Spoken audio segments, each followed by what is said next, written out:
Padayon ang hot pursuit operation sa Abellana Police Station batok sa riding in tandem nga ni Pusil patay sa 28 anyos na tindero o manok sa F. Ramos Street, Barangay Santa Cruz sa Dakpen sa Sugbo kagahapon sa Udto. Ang biktima gilang nga si Jade Mark Dungog, taga Barangay Labangon sa Dakpen sa Sugbo. Matud pa nga ang biktima giduol sa duha ka mga lalaki na nagsakay og motorsiklo o gipangutana kung tagpila iyang tinda nga manok.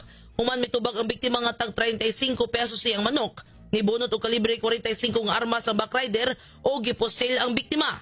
Nakadagan pa ang biktima og pipila ka metros gikan siyang cart sa manukan apan tungod sa usa ka samad pinusilan sa likod nga nilapos sa dughan na hagba kini og namatay.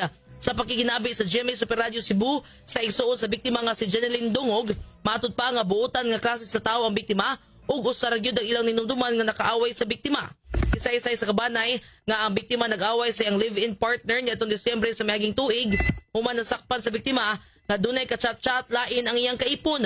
Tungod sa maong away ang mga amahan siyang kaipon gingong nibahat sa biktima nga patyon kini. Away sa pamilya ang gitanaw nga anggulo sa kapulisan samtang gipalawman usab ang ilang investigasyon.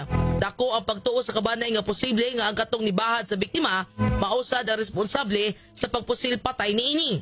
Isubay na karon sa kapulisan ang mga CCTV footage kung asa niagi ang riding in tandem nga nagsakay sa puwang ang motorsiklo ug tampered, matud pa ang plate number niini ug kung kinsa ang nakita sa mga suspetsado alang usab sa ilang pagkasikop. Morning